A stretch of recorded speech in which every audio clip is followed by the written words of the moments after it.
आज की सभा के विशिष्ट अतिथि के रूप में उदयपुर से पधारे पंडित ऋषभ जी शास्त्री भाई साहब से निवेदन करता हूं, आप मंच पर आए। आदरणीय ऋषभ जी भाई साहब, आज की सभा के मुख्य अतिथि पंडित राकेश जी शास्त्री भाई साहब, आपसे निवेदन है आप मंच पर पधारें और हमारी इस चर्चा में सहयोगी रहेंगे, जिनके माध्यम से हमें चर्चा करेंगे पंडित पीयूष जी शास्त्री जयपुर, प्रबंधक श्री टोडरमल सिद्धांत श्री पंडित टोडरमल स्मारक ट्रस्ट। जोरदार तालियों के माध्यम से हम अपने विद्वानों का, अतिथियों का, जिनके मुखार बिंद से हम सबको बहुत ही महत्वपूर्ण मार्गदर्शन मिलने वाला है, इसके साथ साथ ही मैं निवेदन करूंगा पंडित भागचंद जी शास्त्री आपसे, निदेशक जैन पाठशाला के, वो आए और हम सबको मार्गदर्शन प्रदान करें। इसी कड़ी में निवेदन करता हूं पंडित राजेश जी शास्त्री सहायगढ़, जोरदार तालियों के माध्यम से आदरणीय राजेश जी भाई साहब का हम स्वागत करते हैं। इसके साथ साथ ही मैं डॉक्टर प्रीति जैन से निवेदन करता हूं, आप भी यहां पर पधारें। इसके साथ साथ ही डॉक्टर श्रुति जैन यहाँ पर उपस्थित हैं। हम सब, क्योंकि पेरेंटिंग में हमारी बहनों की, माताओं की बहुत बड़ी भूमिका होती है, इसके बिना पेरेंटिंग संभव नहीं है। आप सब भी यहाँ पर उपस्थित हैं। 30 मिनट 40 मिनट तक हमें सेशन करेंगे और उसके बाद आपके जो प्रश्न हैं, जो समस्याएं हैं, बहुत खुले मन से हम चर्चा करेंगे। जो लोग नीचे बैठे हैं वो भी सब चर्चा का हिस्सा बनेंगे। मेरे इस संचालन में मेरे सहयोगी पंडित अखिल जी शास्त्री से निवेदन करता हूं, वो यहाँ पर आए और इस मेरे साथ साथ यहाँ पर प्रश्न साझा करें। और अब संक्षिप्त में 2 मिनट का 1 मिनट का मंगलाचरण करने के लिए पंडित हिमांशु जी शास्त्री से निवेदन करता हूं, वो आए और इस सभा का मंगलमय शुभारंभ करें। संकेत जी आ जाए, जल्दी से आ जाए।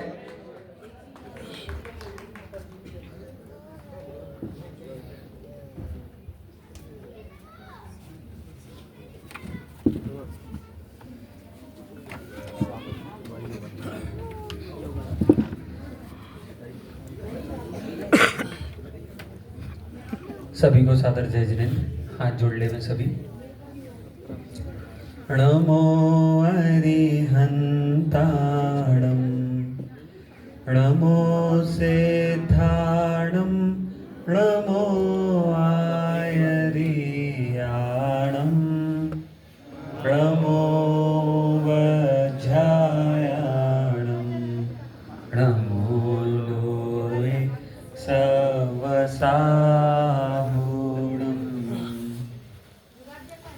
अरिहंत सिद्ध सूर्य उपाध्याय साधु सर्व अर्थ के प्रकाशी मांगलिक उपकारी है। तिनको स्वरूप जाने रागते भाई जो भक्ति काय को नमाये स्तुति को चारी है। धन्य धन्य तुम ही सो काज सब आज भय, कर जोड़ी बारंबार वंदना हमारी है। मंगल कल्याण सुख ऐसो हम चाहत हैं, हाँ मेरी ऐसी दशा जैसी तुम धारी है। हाँ मेरी ऐसी दशा जैसी तुम धारी है। जय श्री।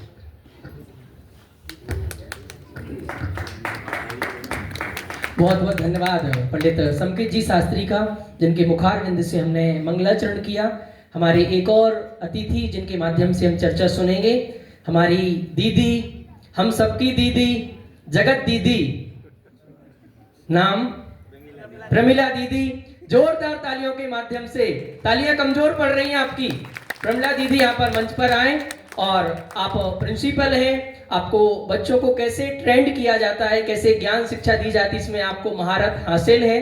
आपसे निवेदन है आप जरूर मंच पर आइए। दीदी वो कह रही जब तक आप ताली नहीं बजाओगे नहीं आएंगी।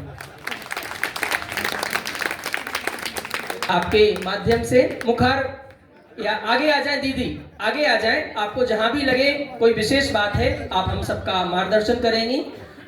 एक छोटा सा मंगलाचरण और बच्चों की तरफ से कुमारी दृष्टि जैन आ रही हैं और मंगलाचरण कर रही हैं कुमारी दृष्टि जैन।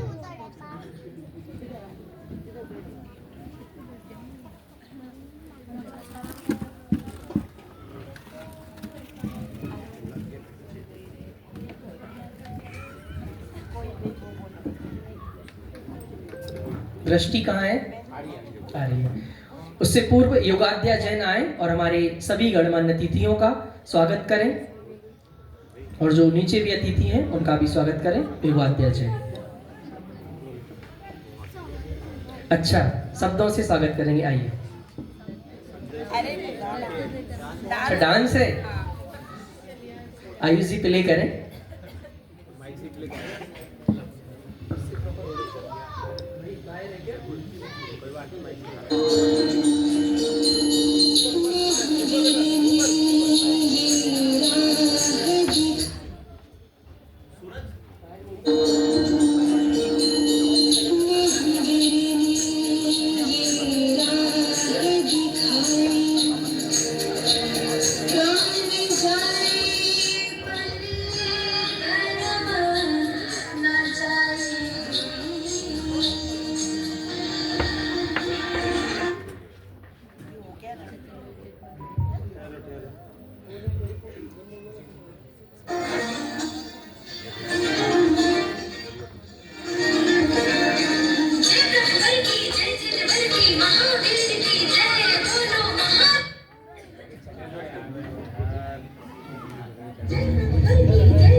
बहुत सुंदर जोरदार तालियों के माध्यम से हम उनका योगाध्या जी का स्वागत करते हैं।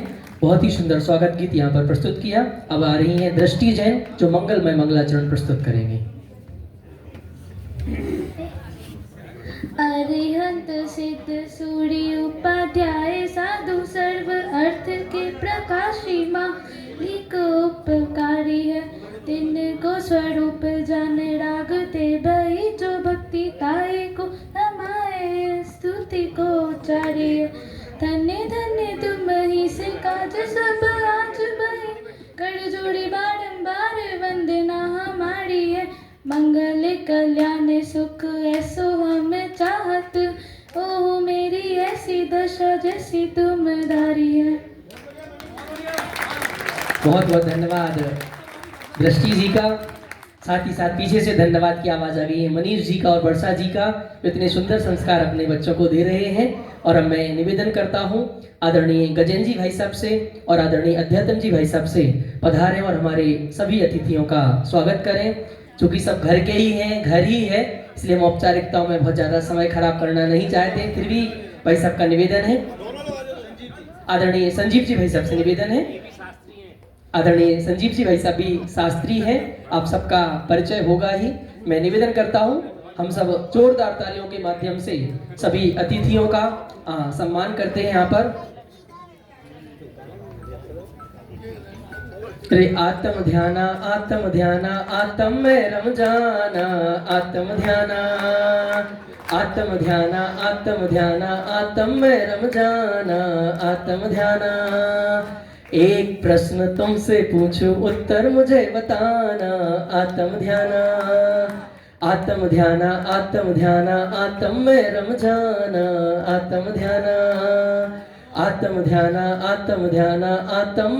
जाना, आत्म ध्याना।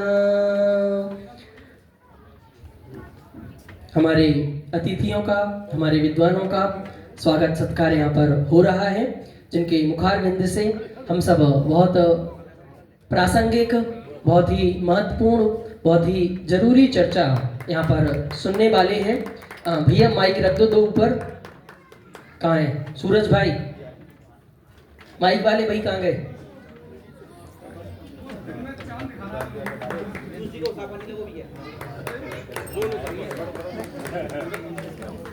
माइक वाले भैया, दो माइक हो तो यहाँ रख दो। किनको?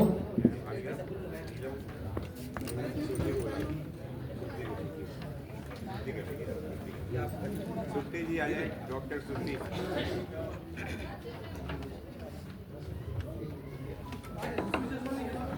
ये इधर रहेंगे सब्जी भाई साहब।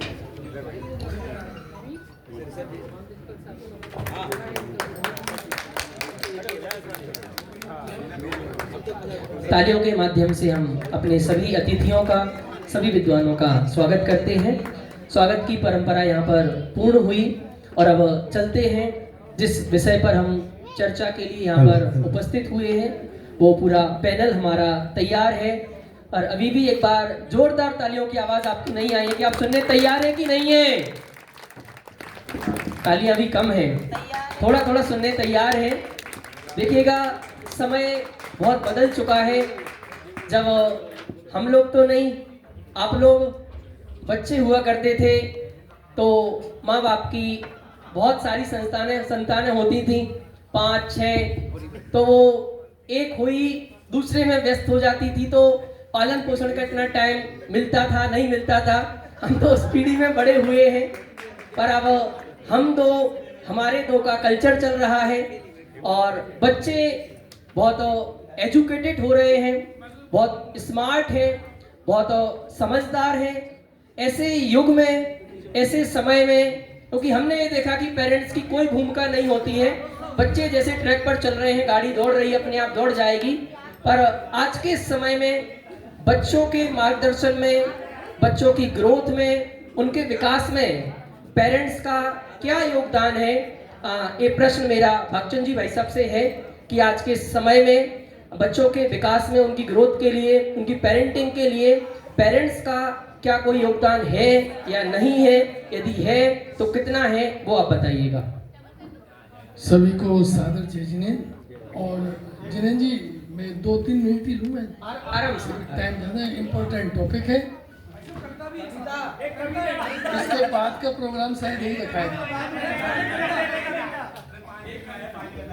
इसके बाद का रखा है। देखो, आप लोग भी बहुत ध्यान से सुनो, आप भी 1-2 साल में पेरेंट्स बनने वाले हो, तो आपको जरूरी मार्गदर्शन पहले ही से मिल जाएगा। पढ़ाने में जिनको जमाने लगे हैं और वो सबक हम ही को पढ़ाने लगे हैं, पढ़ाने में जिनको जमाने लगे हैं, अब वो सबक हम ही को पढ़ाने लगे हैं। अब पढ़ाई की बात वो कहाँ रही, अब तो फेसबुक, इंस्टाग्राम में मैक्सिमम समय बिताने लगे हैं। चलिए, बहुत बढ़िया प्रश्न। मेरा आप सब लोगों से निवेदन है, जो भाभी पेरेंट्स बनने वाले हैं, जो बन चुके हैं, या जो दादा दादी हैं, मैं उनको भी इंक्लूड करता हूं कि उनकी भी रिस्पॉन्सिबिलिटी बराबर वही है। 2 तरह के बच्चे अपने पास हैं। एक तो दीदी बैठी हैं, प्रिंसिपल साहब मनीष जी बैठे हैं, गवर्नमेंट स्कूल, और एक है प्राइवेट सेक्टर। दोनों में बहुत डिफरेंस है, जमीन आसमान का अंतर है। यहाँ जो बैठे हुए हैं सब प्राइवेट सेक्टर में हैं, पब्लिक स्कूलों में पढ़ रहे हैं, बढ़िया स्कूलों में पढ़ रहे हैं, इसलिए अपन डिस्कशन करेंगे ओनली पब्लिक स्कूल का और हायर एजुकेशन का। अपन गवर्नमेंट की बात नहीं कर पा रहे हैं क्योंकि कोई है नहीं है, प्रिंसिपल साहब बता देंगे। मेरा निवेदन ये है, मैं एक प्रश्न पूछूं आप सबसे, मैक्सिमम लोग जवाब नहीं दे पाएंगे। क्या आपको अपने बच्चे के 6 सब्जेक्ट के 6 टीचर के नाम मालूम है? पीयूष जी, मैं अगर आपसे पूछूं तो नहीं बता पाएंगे, स्तुति जी भी नहीं बता पाएंगे, मनीष जी भी नहीं बता पाएंगे। मैं बहुत 6 टीचरों के नाम, मैं स्वाति जी हकीकत बोल रहा हूँ। अपन बात कर रहे हैं पेरेंट्स की भूमिका, मैं बोल रहा हूँ ना, मैं पेरेंट्स की भूमिका मतलब क्या, 1 रुपए जमा कर दिए, स्कूल की फीस जमा कर दी और जोर जोर से ट्यूशन लगा दी और जोर जोर से बोले पढ़ता नहीं है, क्या कर रहा है, क्या कर रहा है। अरे भैया, आप विचार तो करो, आपका कितना रोल है। मैं 100% बोल रहा हूँ साहब कि अगर बच्चा सक्सेस नहीं है तो पेरेंट्स का 100% मिस्टेक है। 1 to 8 क्लास तक बोल रहा हूँ मैं, केवल बात 8 क्लास तक। अगर प्राइमरी लेवल से बच्चे को आप 90+ में ला दो ना और लर्निंग की आदत डाल दो, लिखने की आदत डालो, वो बच्चा कभी अनसक्सेस होगा ही नहीं। और प्रैक्टिकल करके देख लो नई जनरेशन के लिए। नंबर 1, पेरेंट्स की भूमिका में आपको पहला काम करना है कि सबसे पहले तो आपको बच्चे के लिए टाइम देने का काम करना है, जो मैक्सिमम लोगों के पास नहीं है। सब व्यापार कर रहे हैं, किचन में काम है, ये है वो है, नहीं है। अपन ने कहा तुम बच्चा गेट बंद करके क्या पढ़ रहा है, 3rd 4th का बच्चा बता रहा हूँ मैं, गेट बंद करके रूम में बैठ गया है, उसको पता ही नहीं है साइड कौन सी खोलता है, दूसरी साइड अपने आप खुल जाती है, तो आप नहीं चाहते हुए भी वो देख रहा है। तो इसलिए सबसे पहला काम तो है कि आपको टाइम देना पड़ेगा। मैं ये नहीं कह रहा हूँ आप मैथ साइंस इंग्लिश जानते हो नहीं जानते हो, डजंट मैटर, उससे कोई लेना देना नहीं है, लेकिन आपको सब्जेक्ट का इंटरनल थोड़ा सा बेसिक नॉलेज करना पड़ेगा। ये जवाबदारी है अभी की, ये मत समझो कि हम साइड में हट गए। तीसरा, मैं आपसे पूछता हूं कि आपने बच्चों को स्कूल भेजा, अब स्कूल के ऊपर तो चढ़ जाते हो, 1 लाख रुपए दे रहे हैं, टीचरों की गर्दन पकड़ लेते हो। मैं भी टीचर ही हूँ कि तुम क्या कर रहे हो, क्या नहीं कर रहे हो। भाई आप 1 लाख में पढ़ाओ, चाहे जयश्री पेड़ीवाल 4 लाख वाले में पढ़ाओ, उससे कोई फर्क नहीं पड़ेगा। आप कितना काम कर रहे हो भाई, 40 बच्चे हैं क्लास में, आपका तो अकेला है ना, आपका अकेला, हमारे 2500 बच्चे हैं, तो आपकी क्या ड्यूटी है? बीइंग ए पेरेंट हमारी ड्यूटी है कि हमें नॉलेज होना चाहिए, हमें एक्टिविटी मालूम होना चाहिए, हमें बच्चे का सब्जेक्ट मालूम होना चाहिए, बच्चा कितना कौन सा सब्जेक्ट। जिनेन जी, आप तो नहीं बने पेरेंट सही बताऊं, मैं नाम नहीं लूँ, सबके अच्छा नहीं लगता, होमवर्क नहीं मालूम मैक्सिमम लोगों को। और वो कह रहे 1 लाख हम किस बात के दे रहे हैं, इसी के तो दे रहे हैं कि सब आप संभालो। मैं आपसे कह रहा हूँ 6 लाख रुपए में भी दोगे ना, आप कहीं पढ़ा लोगे तो काम बच्चा आपका है, स्कूल का नहीं है। स्कूल प्रोफेशनल है, वहाँ फीस और आपकी जो एजुकेशन दे रहे हैं इतना ही है।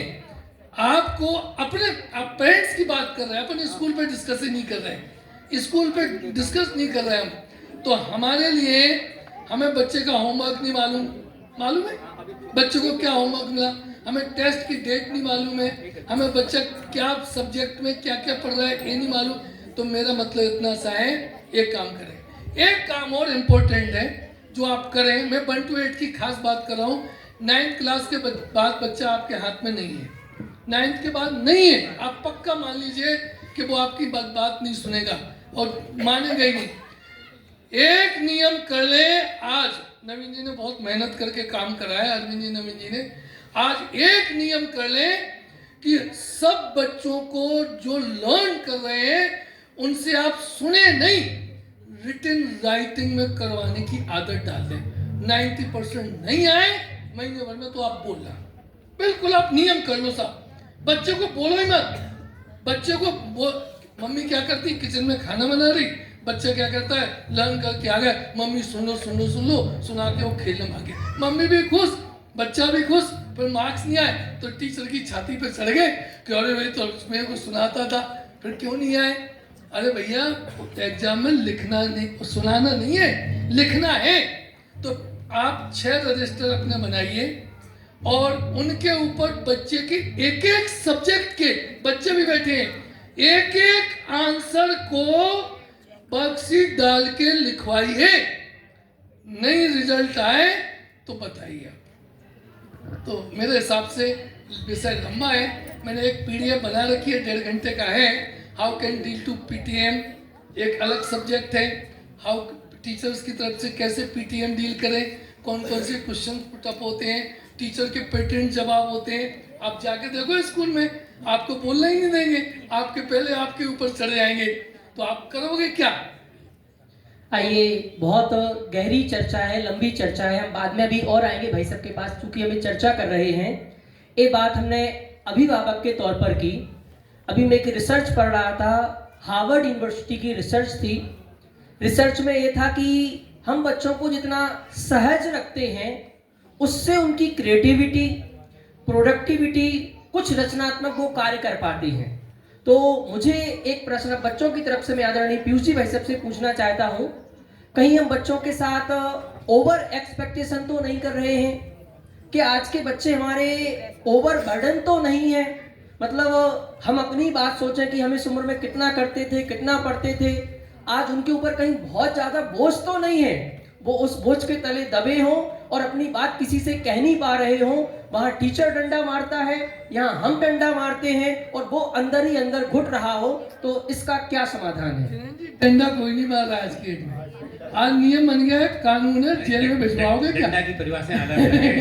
डंडे की परिभाषा भी बदल गई। ना डांटने, स्कूल में नियम बना दिया, ना कोई डांटेगा ना कोई बोलेगा, ये बिल्कुल पॉलिसी है साहब, पक्का। देखिए ऐसा है कि सबसे बड़ी समस्या तो ये है कि न्यूक्लियर फैमिली हो गई है, न्यूक्लियर फैमिली हो गई है, इसलिए फैमिली के पास बच्चों के लिए समय नहीं है। पहले फैमिली बड़ी हुआ करती थी, चाचा चाची, दादा दादी, नाना नानी सब हुआ करते थे, तो अगर माता पिता के पास समय नहीं है तो बाकी लोगों के पास समय होता था और बच्चा अपना फ्रस्ट्रेशन कहीं ना कहीं निकाल देता था। और सबके अपने अपने लेवल होते थे, वो मम्मी से अलग प्रकार से घुलता है, पापा से अलग प्रकार से घुलता है, दादा दादी से अलग प्रकार से घुलता है, चाचा चाची से अलग प्रकार से घुलता है, तो बच्चा अपनी प्रॉब्लम कहीं ना कहीं सॉर्ट आउट कर लेता था। अब ना तो मम्मी पापा के पास समय है और ना बच्चा मम्मी पापा के साथ इतना कंफर्टेबल है। सेम बात स्कूल के संदर्भ में है, भले स्कूल जा तो रहा है लेकिन 2-4 बच्चों को छोड़ दो तो कोई बच्चे अपने सारे टीचर के साथ कंफर्टेबल है ही नहीं। टीचर को अपनी ड्यूटी करनी है, बच्चे को अपना समय पूरा करना है, ये हो रहा है। आपका प्रश्न ये था कि बच्चा ओवर फ्रस्ट्रेशन में तो नहीं आ रहा। देखो मैं इसका जो आपने हार्वर्ड यूनिवर्सिटी की बात की तो इसमें ऐसा कहता हूँ, एक 2 लेवल होते हैं, एक बच्चा है प्राइमरी या प्री प्राइमरी लेवल का और एक है उसके अपर लेवल का। तो प्राइमरी और प्री प्राइमरी लेवल में तो आपको फोर्सफुली हर चीज़ सिखानी ही पड़ेगी, क्योंकि इसका कोई रास्ता है नहीं। कौन सा बच्चा ऐसा है जो अपने मन से ABCD सीखना चाहता था, आखिरकार मम्मी पापा जिद करके ही उसको सिखाते हैं। कौन सा बच्चा है जो प्राइमरी LKG UKG में अपनी इच्छा से जाना चाहता है, रोते गाते बच्चे जाते हैं और धीरे धीरे सीखते हैं। तो वो तो आपको प्राइमरी लेवल पे कोई भी एजुकेशन, चाहे धार्मिक हो, चाहे लौकिक हो, चाहे कोई भी एजुकेशन हो, आपको फोर्सफुल्ली ही देनी पड़ेगी।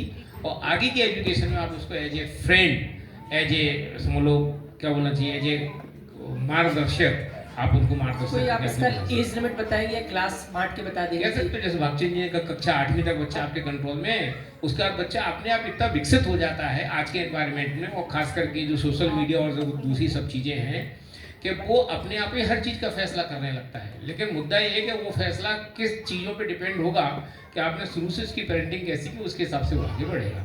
लेकिन इसमें बहुत कठिनाई है, आप शुरू से बहुत पेरेंटिंग कर रहे हो फिर भी अचानक ऐसा ड्रामेटिक चेंज आता है कि आपको पता ही नहीं चलता है। तो बहुत सारी चीज़ें आप समय के अनुसार है, उसमें कोई क्या करेगा। बहुत बहुत धन्यवाद आदरणीय पीयूष जी भाई साहब का। अब हम चलते हैं आज की जो सबसे बड़ी चीज़ है आदरणीय राकेश जी भाई साहब के पास, ट्रेंड फॉलो करना। मतलब जो बाहर का ट्रेंड चल रहा है, हमारा बच्चा भी उसी ट्रेंड में सेट होना चाहिए। अब वो उसके लायक है कि नहीं है, वो बात समझता है कि नहीं, वो उसकी रुचि का विषय है कि नहीं, वो उस पर सूट होगा कि नहीं, है हमारी घर की स्थिति परिस्थितियों पे वो चीज़ें सेट होंगी कि नहीं। और इस ट्रेंड में फिर धर्म पूरे तरीके से गायब हो जाता है, पाठशाला गायब हो जाती है, धर्म के संस्कार गायब हो जाते हैं। तो राकेश जी भाई साहब, इस ट्रेंड में हमारे धार्मिक संस्कार कैसे जीवित रहें, हमारी स्थिति परिस्थितियाँ कैसे जीवित रहें, या वो ट्रेंड में ही बह जाए, हम अपने बच्चे को उससे कैसे बचाएं?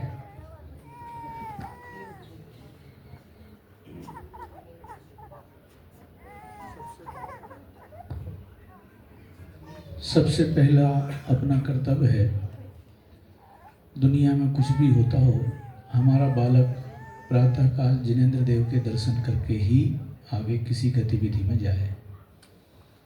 उसके लिए अपने को भी थोड़ा सा पहले से तैयार होना होगा। बच्चा यदि 7 बजे स्कूल जाता है तो हमें 5:30 बजे से तैयार होके 10-5 मिनट के लिए भी सही मंदिर में दर्शन करने जाना ही चाहिए। दर्शन करने जा रहे हैं, मान लो थोड़ी दूरी है, तो साथ में गाड़ी में, स्कूटर पे या जैसे भी जाते हैं, उसको पाठ करते हुए चलें, स्तुति करते हुए चलें। धीरे धीरे याद रखेगा। और हम जितने जल्दी याद कर पाते हैं, बच्चे हमसे बहुत जल्दी याद कर लेते हैं। बाकी तो अब स्कूलों के कोर्स हैं, और फिर स्कूलों के कोर्स के साथ साथ स्कूलों के द्वारा, कम से कम प्राइवेट स्कूलों के बारे में जैसा सुना जाता है कि वहाँ बाकी सब कुछ तो मिल जाता है, शिक्षा के लिए ट्यूटर खड़े कर दिए जाते हैं। और वो बेचारा पहले स्कूल में पढ़ के आएगा, फिर ट्यूशन जाएगा, दिन भर उसका उसमें लग जाता है। थोड़ा बहुत वो भी मनोरंजन चाहता है, तो आज इंडोर गेम, घर में बैठे बैठे टीवी और मोबाइल इतने बढ़िया हो गए हैं कि आउटडोर शारीरिक क्रियाएं भी बहुत नहीं हो पा रही हैं। थोड़ा बहुत फोर्स करके भी अपने को, बच्चे को शारीरिक क्रिया के लिए भी आगे बढ़ाना चाहिए। और बाकी तो वैसे तो कॉलोनियों में भी बच्चे लोग सब घूमते ही फिरते हैं, थोड़ा बहुत तो घूमते ही घूमते हैं, साइकिलें चलाते हैं, तो हमें भी अपने बच्चों को उसकी आदत डालना चाहिए। मुझे एक डॉक्टर हमारे बहुत पुराने परिचित रहे हैं, वो कहा करते थे, जब ये हमारे श्रुति और ईरिया बहुत छोटे छोटे से थे, तब वो कहा करते थे कि अपने बच्चों को रात को 10 साढ़े 10 बजे से ज़्यादा नहीं जगाना चाहिए। आज हम बिल्कुल उल्टा ही चलने लग गए हैं। बच्चों को रात को 12-12, 1-1 बजे तक जगाएंगे, फिर सवेरे उठने में उनको मुश्किल पड़ेगी। सूर्य महोदय हमसे पहले जग जाते हैं, हम उनके दर्शन करने बाद में खड़े होते हैं। ये पद्धतियाँ जो अपन ने अभी चला ली हैं, इनमें थोड़ा सा अपने को बदलाव भी करना पड़ेगा। सूर्योदय के लिए तो अपने पहले से विद्यार्थी के जो 5 लक्षण कहे गए हैं, भले गुरुकुल में बच्चा शुरू से ना गया हो, पर कम से कम पढ़ने के लिए कुछ तो हमारा जो पुराना समर्पण रहा है, हमारे गुरुओं का, हमारे विद्वानों का, मनीषियों का जो समर्पण हमें मिला है, वो विद्यार्थी 5 लक्षणम जो आते हैं, काक चेष्टा वको ध्यानम स्वान निद्रा तथैव च अल्पाहारी गृह त्यागी विद्यार्थी 5 लक्षणम। इनमें कुछ कुछ तो अपने जीवन में होना चाहिए, जिससे देखो जैसे नदी बह रही है वैसे ही बहते जाना, ये तो दुनिया में सबको आता है। महापुरुषार्थी तो वे हैं कि जिनको उल्टी धार पे चलना भी, तैरना भी आ जाता है। हमें अपने बच्चों को यदि श्रेष्ठतम बच्चा देखना है, तो हमारा कर्तव्य है कि हम जैसी दुनिया में चाल चल रही है उसकी जगह थोड़ा कुछ पुराने विद्वानों के, मनीषियों के जो हमको समागम प्राप्त हैं, शिक्षाएं प्राप्त हैं, हम उनकी तरफ भी अपना ध्यान देवें। मैं ये नहीं कहता हूँ कि वर्तमान चाल के हिसाब से नहीं चलना, नहीं तो फिर बच्चे को भी अलग मानसिकता बनेगी कि हमें तो उल्टा करने के लिए कहा जाता है। थोड़ा बहुत वहाँ भी समर्पित रहे, मगर अपने पुराने प्राचीन जो चिन्ह हैं उनकी तरफ भी अपना चित्त रहे, तो हमारा बालक जरूर प्रगतिशीलता पे जाए। बहुत बहुत धन्यवाद आदरणीय भाई साहब ने बहुत संक्षिप्त में बहुत सुंदर मार्गदर्शन हम सबको प्रदान किया। अब हम आदरणीय ऋषभ जी भाई साहब के पास चल रहे हैं। जिस प्रकार हमारे शास्त्रों को पढ़ने के लिए नए पद्धति बहुत जरूरी है, पर वो नए पद्धति तीक्ष्ण तलवार की तरह है, उसे यदि चलाना ठीक से नहीं आया तो अपनी गर्दन भी कट सकती है।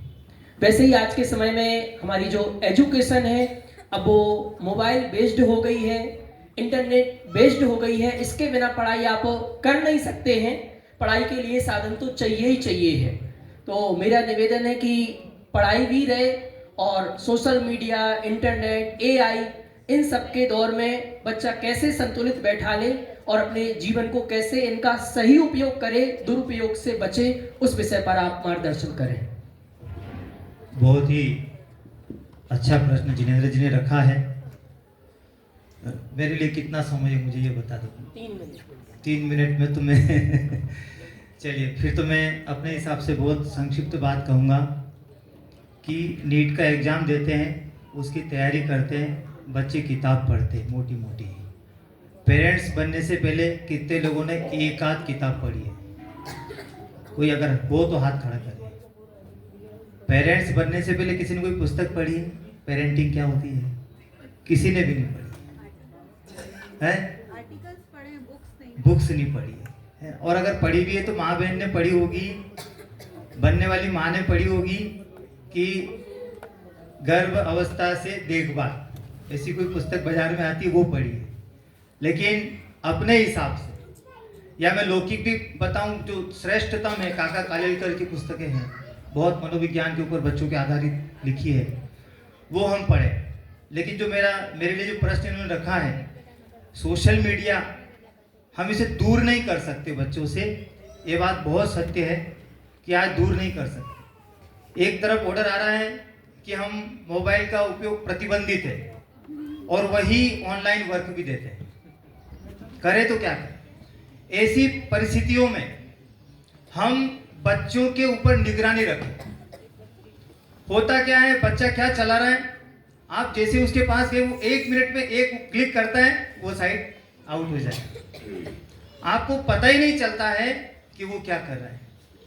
इसके लिए हमें मजबूत बनना पड़ेगा कि हम बच्चों को रात 10 बजे के बाद मोबाइल न दें, अथवा हम जब तक जग रहे हैं 11 बजे तक, उसके बाद उनको मोबाइल नहीं दें।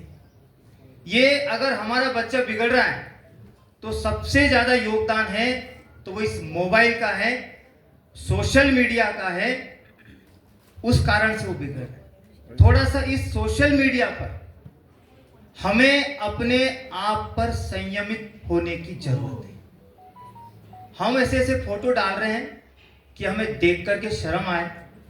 सोशल मीडिया पे 8वां महीना है, उसका फोटो हम डाल रहे हैं, हमको ही शर्म नहीं आएगी? हमारे माँ बाप को, हमारे बड़े बच्चे को जो भी देख रहा है वो भी समझता है 8-10 साल का गैप है। तो हमें संयमित होने की आवश्यकता है सोशल मीडिया के बारे में सबसे अधिक। कुछ 1-2 बातें और कहना चाह रहा हूं, समय तो हो गया है। आप में से कितने लोग अपने बच्चों को सुबह उठते जय जिनेंद्र बोलते? अरे 1 2 3 4 5, बस गजब हो गया। ये जैनियों की सभा है, ये विद्वानों की सभा है? थोड़ा सा हमको इस पे विचार करना होगा। अभी हमारे साथ एक लेडीज थी, जितनी बार फोन आया राम राम, जय श्री कृष्ण, घर से भी फोन आया, बच्चे का फोन आया तो क्या बोलती थी? मैं जब से गाड़ी चला के ला रहा, मैंने कहा कि ये राम राम बोल रही, जय श्री कृष्ण बोल रही, और हम अभी भी हेलो हाय में खोए हुए हैं। हम जय जिनेंद्र क्यों नहीं बोलेंगे? जितनी बार फोन उठाएंगे उतनी बार जय जिनेंद्र बोलेंगे। क्या हम ये प्रतिज्ञा कर सकते हैं? कुछ कठिन है, कुछ खर्चा है, हमें ये प्रतिज्ञा करनी। कुछ 1-2 बात और कहना चाहता हूं कि हमें अपने बच्चों को अपने इतिहास से परिचित कराना है। पता है, एक हुसैन साहब को कत्ल किया था, आज 1400 साल बाद भी वो एक दिन मातम मनाते हैं। क्या करते हैं? और उसके दम पे संस्कृति बढ़ती है।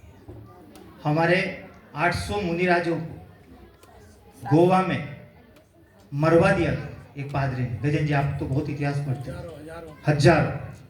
वहां दक्षिण भारत में सूलियां बनी, आज भी मौजूद है। वो सूलियां क्या काम आती थी आपको मालूम है?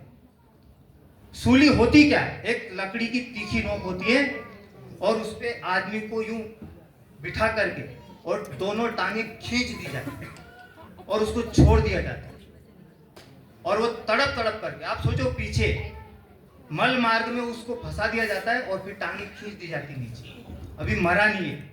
ऐसे हमारे हजारों मुनिराजों को उस सूली में टांग करके मारा गया है। एक हुसैन को कत्ल किया, हुसैन साहब को हजारों लोग मुहर्रम मनाते हैं। क्या हमने हमारा ऐसा इतिहास बताया? नहीं बताया तो भूल जाएंगे, और भूल जाएंगे तो ये मंदिर वीरान होते जाएंगे। इसलिए रात को बैठ करके सोने से पहले, ये ब्रिटेन का एक परिवार है, हिंदुजा परिवार, आप देखना, एक किचन है, शायद 135 सदस्य हैं घर में। कितने सदस्य हैं? 135। सब भोजन करने के बाद एक साथ बैठते हैं और नियम है 10 बजे बाद सबका मोबाइल वहां जमा हो जाता है। बेडरूम में कोई मोबाइल लेके नहीं जाता, आप गूगल पे ट्राई करते जो मैं बोल रहा हूँ। तो हम भी ये सोशल मीडिया के परिप्रेक्ष्य में क्या हम ऐसा नियम घर में नहीं बना सकते कि 11 बजे बाद सब मोबाइल जमा हो जाएंगे और आप आराम से सो सकें? क्योंकि आपके सोने के बाद बच्चा जग रहा है, वो क्या कर रहा है, यही मैं कहकर, बातें बहुत सारी है लेकिन समय की सीमा है, इतना कहकर मैं अपनी बात समाप्त करता हूँ। बहुत सुंदर निष्कर्ष रूप में 2 बातें भाई साहब ने कही, नो टेक जोन और नो टेक टाइम। आप घर में ऐसा बनाएं कि हमारा ये स्थान है, यहाँ कोई टेक्नोलॉजी नहीं आएगी, मोबाइल भी नहीं आएगा, यहाँ बस हम मिलके बातचीत करेंगे। और घर में कोई एक टाइम कि जब खाना के लिए बैठे हैं या किसी चर्चा के लिए बैठे हैं तो मोबाइल उस टाइम पर बंद रहेगा, दूर रहेगा, तो आप थोड़ा सा कुछ वैचारिक चर्चा कर सकते हैं। बहुत सारी बातें हैं, अब हम आगे चल रहे हैं। एक बात मैं अपनी तरफ से ही कह रहा हूं, you are not a follower, you are creator. हम अपने बच्चों में थोड़ा सा ये संस्कार भी डालें, बस फॉलोअर नहीं, जो थीम बनी है इंजीनियर, डॉक्टर, शास्त्री, कुछ क्रिएट करें। आप क्रिएटर बने।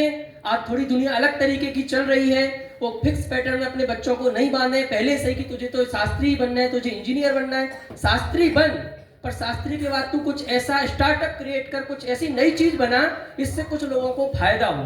तो जिस भी फील्ड में जाए उसे थोड़ा सा एक ओपन माइंड के साथ आगे बढ़ना चाहिए, पहले से ही उसे लिमिटेशंस में बांध देना नहीं चाहिए। मैं आदरणीय राजेश जी भाई साहब के पास आ रहा हूँ, जिनका व्यक्तित्व ही सचमुच बहुत वात्सल्यमयी है, हम सबके प्रति कितना वात्सल्य रहता है हम सब जानते हैं। तो उनसे उसी प्रकार का प्रश्न है कि बच्चों में कितना वात्सल्य जरूरी है और कितनी कड़काई जरूरी है। यदि ये बैलेंस हमें पता नहीं होता तो हम बिखर जाते हैं। बहुत ज़्यादा वात्सल्य करते हैं, प्रेम करते हैं तो फिर वो पीठ पीछे कुछ भी करने लगता है, या फिर बहुत ज़्यादा कड़काई करते हैं, उससे बातचीत ही नहीं करते, उसे जो करना जैसा करना सब तो अपने हिसाब से ही करता रहे, बिल्कुल फ्री छोड़ देते हैं। तो इस बीच की जो रेखा है, संतुलन है, वो आप बताएं वो कहाँ तक रहना चाहिए? ओम नमः। बच्चों में उनके व्यक्तित्व के विकास में, बच्चों की परवरिश में हमें किस तरह से उनके साथ पेश आना है, यह प्रश्न हमारा मुख्य है। हम सब डॉक्टर के पास जाते हैं और डॉक्टर हमारी तकलीफ को देख कर के डोज तैयार करता है या बताता है कि आपको ये मेडिसिन कितनी लेना है। इसी तरह से हमें बच्चे को देखना है कि बच्चे जो हैं वो किस तरह के हैं। कई बार बच्चा पढ़ने वाला होता है और हम एक्स्ट्रा दबाव बनाते हैं कि बेटा पढ़ो पढ़ो पढ़ो, तो ये अच्छी बात नहीं है। और जहाँ ज़रूरत है कि बच्चा ध्यान नहीं दे रहा है, वहाँ पे जा कर के हम उसको कहें, पढ़ने के लिए प्रेरित करें, उसके लिए मोटिवेशन दें। कोई अच्छा काम करता है, हमारे कहने पर कोई अचीवमेंट लेके आता है, हम उसको अप्रिशिएट करें ताकि वो जा कर के अपनी स्टडी में और कंसंट्रेट कर पाए, आगे बढ़ पाए। जो बच्चा पढ़ने वाला है वहाँ पे कम ध्यान देने की ज़रूरत है। क्यों? क्योंकि वो अपने आप में ही अवेयर है। जन्मजात कुछ गॉड गिफ्टेड भी चीज़ें होती हैं कि एक बच्चा जो है पढ़ाई के प्रति लापरवाह होता है और एक बच्चा जो है बहुत समर्पित होता है। लेकिन ये बात ध्यान में रखना है कि बहुत ज़्यादा आवश्यक है कि ज़रूरत से ज़्यादा प्रेशर नहीं बनाना चाहिए। यदि ज़रूरत से ज़्यादा प्रेशर बनाते हैं तो बच्चा भी डिस्टर्ब रहेगा और गारंटी है आप भी डिस्टर्ब हो जाएंगे, बच्चा भी परेशान हो जाएगा और आपको कई तरह की बीमारी लग जाएंगी। आपको बीपी का प्रॉब्लम हो जाएगा, आपको माइग्रेन की प्रॉब्लम हो जाएगी, क्योंकि आप बच्चे को ज़रूरत से ज़्यादा बोल रहे हैं, वो बच्चा आपका मान नहीं रहा है और कोई सॉल्यूशन नहीं निकल रहा है। इसलिए बहुत बैलेंस की जरूरत है। बोलना भी आवश्यक है, मैं ये नहीं कहता कि नहीं बोलना चाहिए, नहीं टोकना चाहिए, लेकिन आप जब हद से ज्यादा टोकते हैं तो वो चीज बहुत ज्यादा गलत हो जाती है, उसके परिणाम सही नहीं आते। इसलिए बहुत बैलेंस में चलने की बात है, और बैलेंस में तभी चल सकते हैं कि कुछ हमारे जो जैन सिद्धांत हैं उनको भी हम अपने दिमाग में क्लियर करके चलें। वो हम आपको इसलिए नहीं बता रहे हैं या ध्यान आकर्षित इसलिए नहीं करा रहे हैं कि आपको कोई स्वच्छंद बना रहे हैं, बल्कि आपको स्ट्रॉन्ग बना रहे हैं, आपके चिंतन को स्ट्रॉन्ग बनाने के लिए कह रहे हैं कि एक अकर्तावाद है, वस्तु स्वातंत्र है, क्रमबद्ध पर्याय है। इन चीजों को लेकर के आप जितना चिंतन अपना बनाएंगे उतना आप अपने जीवन में सहज रह पाएंगे, और सहज तरीके से बच्चों को कितना आपको डांटना है या कितना कहना है और कितना नहीं कहना, इसमें आप बैलेंस बना पाएंगे। बिल्कुल ये मत समझ लें कि आपके डांटने से सारा काम होना है। क्या काम तो होना है, वो होना ही है, लेकिन चूंकि हम पेरेंट्स हैं, हमारा उनसे राग है, हमारा उनसे मोह है, तो हम उनको गाइड किए बिना नहीं रह पाते हैं। गाइड करना चाहते हैं, लेकिन उसमें बैलेंस रखेंगे तो गारंटी से हम बच्चों की बहुत अच्छी परवरिश कर पाएंगे और बहुत अच्छे रिजल्ट आएंगे। ऐसा मेरा व्यक्तिगत गहरा अनुभव रहा है। बहुत बहुत धन्यवाद आदरणीय राजेश जी भाई साहब का। आप सबने साइकोलॉजी पढ़ी हुई है, मनोविज्ञान पढ़ा है, उसमें एक ही प्रिंसिपल काम करता है, करके सिखाओ। तो बच्चों को आप बोल बोल के नहीं सिखा सकते हैं, जो चीजें आप उन्हें सिखाना चाहते हैं आप उन्हें अपने जीवन में अपनाइएगा, डेफिनेटली वो सब बातें सीखेंगे। एक अब अंतिम हम यहाँ पर सुनेंगे, उसके बाद आदरणीय श्रेयान जी भाई साहब का निष्कर्ष स्वरूप हम पूरा वक्तव्य सुनेंगे। डॉक्टर प्रीति जी यहाँ पर उपस्थित हैं, उनसे हमारा प्रश्न है, आज का जो दौर चल रहा है ये फास्ट फॉरवर्ड का दौर है, एक शब्द और ऐड करता हूँ, फास्ट फूड का दौर है। आज कोई बुरा ना माने, हम सब थोड़े से आलसी हो रहे हैं कि कौन इतनी मेहनत करे, झंझट करे, 1 घंटे खाना बनाए, 2 मिनट में क्या रेडी हो सकता है आप तो वो बताओ। ऐसा 2 मिनट में जो जल्दी रेडी हो सकता है, पुराना बाजार से मंगा दो, यहाँ रखा दो, पुराना फ्रिज में से निकाले कुछ भी खिला दो, उसका पेट भरना चाहिए। पर आप इसको हल्के में नहीं लें। हमारे जैन वाङ्मय में एक पूरा शास्त्र, एक पूरा फील्ड है चरणानी योग का, क्या खाना चाहिए, क्या पीना चाहिए, और निमित्त नैमित्तिक दृष्टि से उसका बहुत बड़ा योगदान है हमारे बच्चे के विकास में। यदि उसका खान पान अच्छा नहीं है, उसका पौष्टिक आहार नहीं जा रहा है, तो आप कितने अच्छे स्कूल में भेज दीजिएगा, यदि उसका पोषण पर्याप्त नहीं है तो उसकी मेमोरी अच्छी हो ही नहीं सकती है, उसका होलिस्टिक डेवलपमेंट हो नहीं सकता है। होलिस्टिक डेवलपमेंट के लिए जरूरी है कि उसका सर्वांगीण विकास हो। उसके लिए डॉक्टर प्रीति जी हैं, हम बच्चों की फिजिकल रूप से, मेंटल रूप से कैसे केयर करें, उसके लिए आप हम सबको मार्गदर्शित करें। वैसे तो भैया ने दे ही दिया है आंसर कि हमें जैन चरणानी योग बच्चों को सिखाना चाहिए, क्योंकि आज के दौर में आसपास जब हम देखते हैं तो बच्चे होड़ करते हैं, और मेरे खुद के दोनों बच्चे करते हैं। बच्ची बोलती है कि दूसरों की पार्टी में जाते हैं, कहीं जाते हैं तो हमें बहुत ऑकवर्ड फील होता है, वो हमारी हंसी उड़ाते हैं। तो पहले से ही बचपन से उनमें धारणा डालें कि जो हमारा चरणानी योग है वो बेस्ट है, उसी से आपकी फिजिकल मेंटल जो है वो बेस्ट उसका होगा, बेस्ट बनेगा वो शारीरिक मानसिक जो है अपने जैन धर्म के हिसाब से, ताकि उनमें कभी भी ऐसे ऑकवर्ड सिचुएशन जब वो कहीं भी जाएं, वो किसी के साथ भी, क्योंकि स्कूल में तो सभी तरह के स्टूडेंट होते हैं, तो उनको कभी भी ऐसे ऑड फील नहीं हो। तो मैं भी अपनी बच्ची को यही सिखाती हूँ कि आपको अपने मन में दृढ़ता रखनी है कि जो हम हैं वो ठीक हैं, सबसे बेस्ट हम ही हैं। ऐसा नहीं है कि गाजर खाने से विटामिन बी मिलेगा, ऐसा कुछ भी नहीं है। अपने जैन धर्म के हिसाब से यदि हम रहेंगे तो वो हमारा सबसे अच्छा स्वास्थ्य वर्धक और मानसिक रूप से भी बहुत अच्छा आचरण रहेगा, क्योंकि मतलब जिनवाणी में है तो वो गलत नहीं हो सकता, जिनवाणी में जो भी है। चलिए बहुत बहुत धन्यवाद डॉक्टर प्रीति जैन का, जिनके माध्यम से हमने बहुत सुंदर चर्चा सुनी। आप बच्चों की physical health, mental health, emotional health, spiritual health और सबसे इम्पोर्टेंट है सोशल हेल्थ।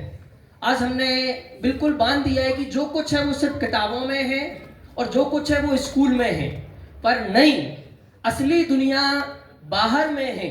तो थोड़ा सा उन्हें लोगों से मिलने दिया जाए, नए नए लोगों से बातचीत करने दी जाए, और मतलब जितना ज़्यादा वो बाहर निकलेंगे उतनी नई नई चीज़ें सीखेंगे। तो इस बात पर भी उनका फोकस किया जाए। आइएगा अब हम इस पूरे सेशन के निष्कर्ष के रूप में, जिनको बहुत सारा अनुभव है, जिनके एक सुपुत्र भारत में रहते हैं, दूसरे पश्चिम में रहते हैं, तो उनको पूरी संस्कृतियों का ज्ञान है, दुनिया में क्या चल रहा है, ऐसे प्रबुद्ध विद्वान पंडित श्रेयांश जी भाई साहब से निवेदन है आप इस विषय में हम सबको मार्गदर्शित करें। सबसे पहले तो आप सबका स्वागत है, अभिनंदन है कि आपने अध्यक्ष बनाया। मैं बनना तो नहीं चाहता था, अध्यक्ष ही रहना चाहता था, क्योंकि अध्यक्ष होना थोड़ा इज्जतदार काम है। आज के ज़माने में तो बिल्कुल ये बात सही घटित होती है। जो जीव नहीं है उसे क्या कहते हैं, जो अध्यक्ष नहीं है उसे अध्यक्ष कहते हैं। और अध्यक्ष का मतलब होता है बुद्धि रूपी आंखें जिसके पास हो, वो अध्यक्ष कहलाता है। तो हम अपने विवेक का सहारा लें और बच्चों का पालन पोषण विवेक से करें।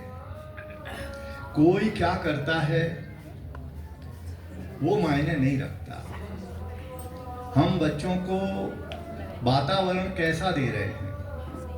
बच्चों के सामने आप फोन पे कह रहे हैं अभी तो मैं दुकान पे हूँ, अभी तो मैं मीटिंग में बैठा हूँ, बाद में बात करना। तो आप जो संस्कार बच्चों को दे रहे हैं, उन संस्कारों से बच्चों का मानसिक पोषण होता है।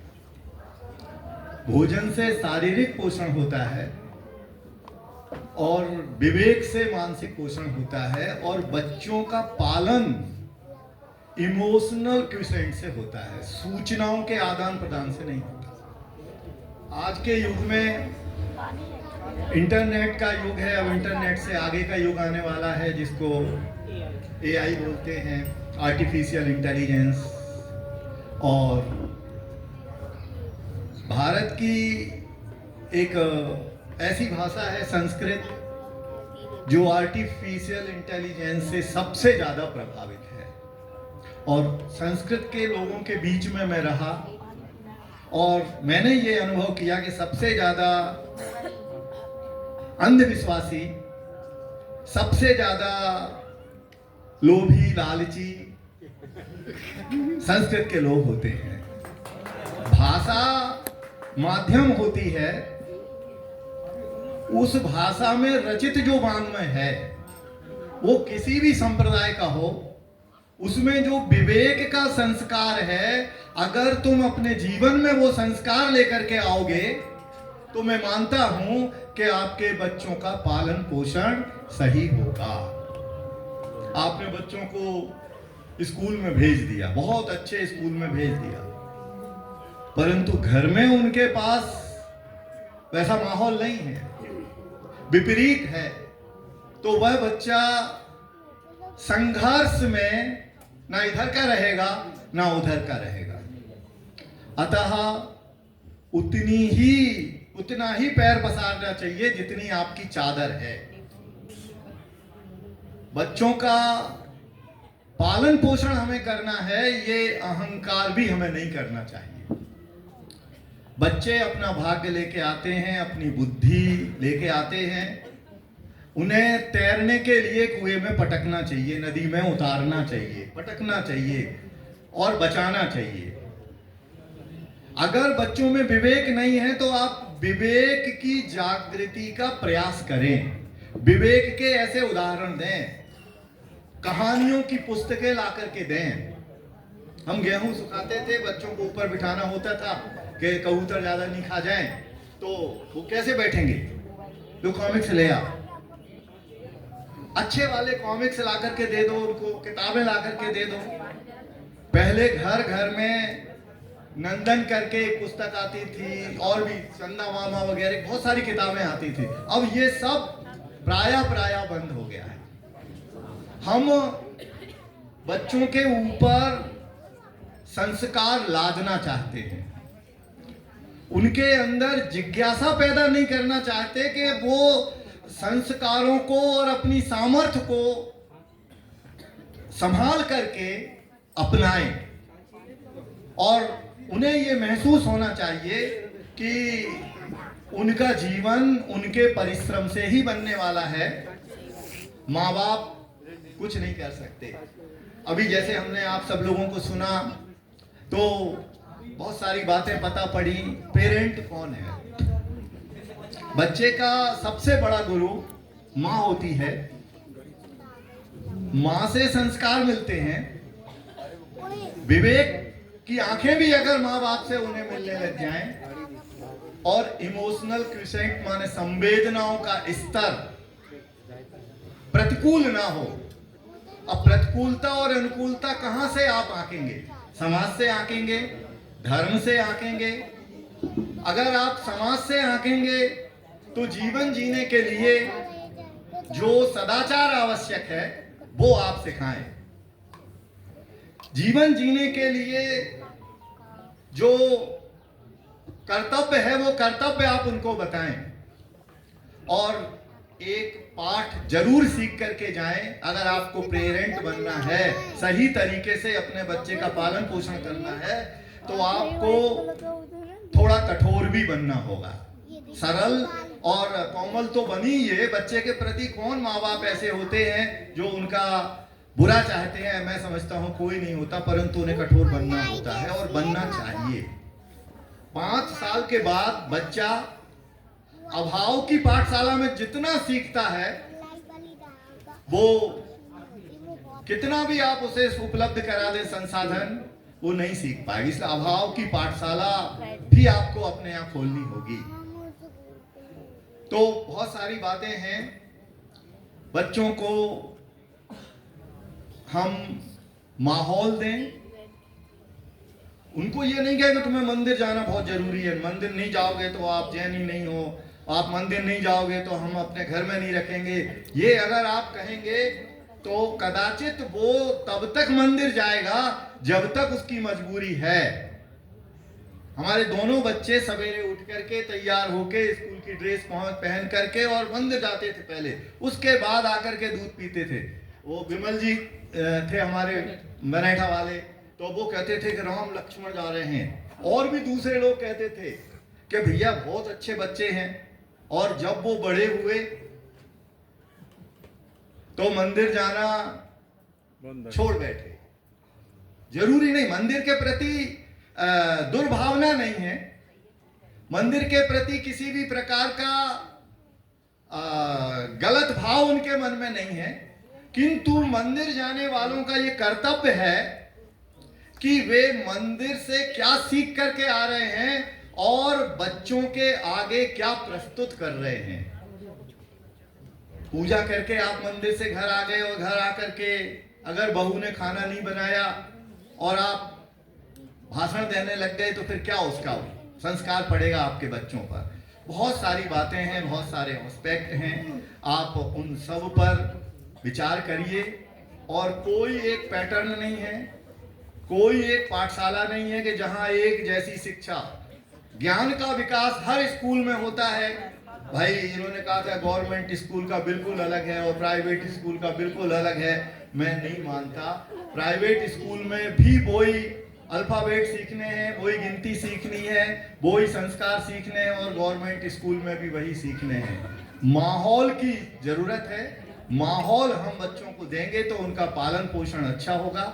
उन्हें खेलने कूदने का समय दिया जाए, उन्हें शारीरिक श्रम से जोड़ा जाए। अगर हम उन्हें शारीरिक श्रम से नहीं जोड़ेंगे तो वो कुछ नहीं बन पाएंगे, और जो बनेंगे वो आदर्श नहीं होगा। तो हम अपने बच्चों का विवेक से पालन पोषण करें, उन्हें अच्छा माहौल दें और संतुष्ट रहें जो हो जाए उतने में। बच्चा अगर फोटोग्राफर बन गया तो बढ़िया है, बहुत अच्छी बात है। इंजीनियर नहीं बन पाया, डॉक्टर नहीं बन पाया, तो बहुत अच्छी बात है। बन जाता तो शायद उतना अच्छा नहीं होता। हाँ, कुछ भी बन जाए तो जो उसमें योग्यता है उस योग्यता के अनुसार उसे बनना चाहिए। तुम चोर हो तो बच्चा भी चोर बनेगा, बिना सिखाए बनेगा। तुम झूठ बोलोगे तो बच्चा भी झूठ बोलेगा। तुम अपने माँ बाप की इज्जत नहीं करोगे तो बच्चा कल आपकी इज्जत नहीं करेगा। तो ये संस्कार आपको अपने बच्चे को देना है। अगर आप इस सब में जागरूक हैं तो मैं मानता हूं कि बच्चों का पालन पोषण अच्छा होगा। आज हम जिस माहौल में जी रहे हैं, हम 9 भाई बहन थे जिसमें से 7 जिंदा रहे, ठीक है ना। अब क्या स्थिति है, हम 2 पे आ गए, हमारे बच्चे 1 पे आ गए और शायद आगे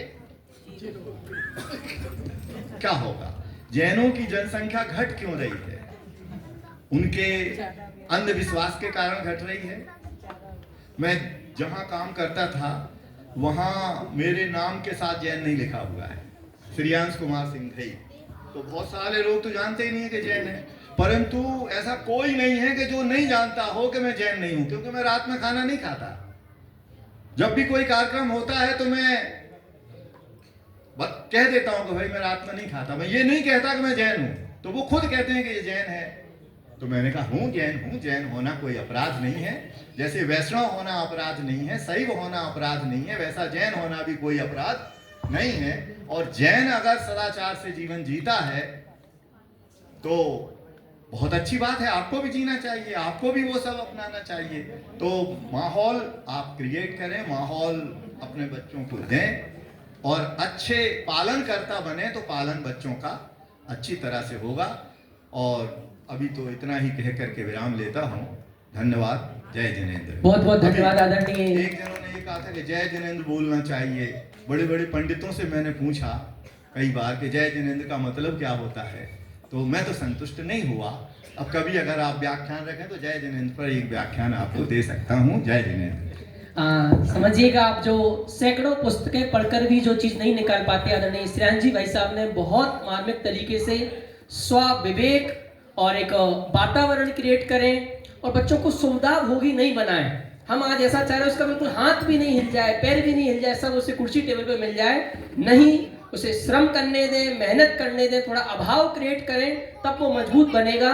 आज का हमारे पूरा प्रोग्राम जी 1 मिनट लेंगे। नवीन बाबू 1 मिनट। एक बहुत बड़ा ऋषभ जी भाई साहब से पूछा था, मैं 4-5 खाली टिप्स बोल रहा हूँ 1 मिनट में ही। एक तो सोशल मीडिया की 2 आप अकाउंट बनाए, एक ईमेल आईडी से, जो मैंने किया। मैंने अपनी डॉटर के साथ में, मेरी मिसेज बैठी हैं, बहुत प्रैक्टिकल काम किया सब। तो 2 साइडें बना लो, तो बच्चे की जो साइड खोलेगा ना वो आपको पता चल जाएगी। आज भी मेडिकल कॉलेज में मेरी डॉटर बैठी ना, पीयूष जी वो कौन सी साइड चला रही है मेरे को मालूम है, आप सोच सकते हो।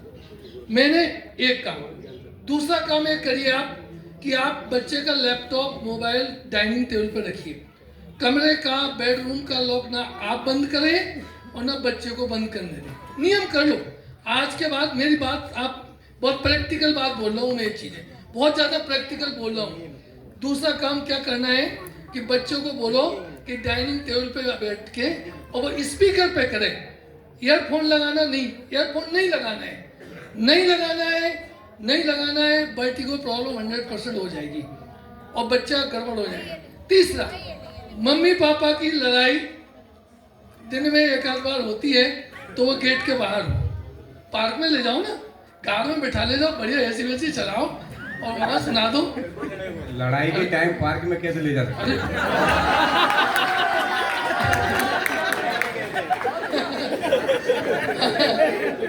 ये बात सही कह रहे। राजेश जी, आपको गर्म माहौल लगे तो कहना बाहर हो सब। बहुत प्रैक्टिकल चीजें बोल रहा हूँ मैं, खाली 2 मिनट में।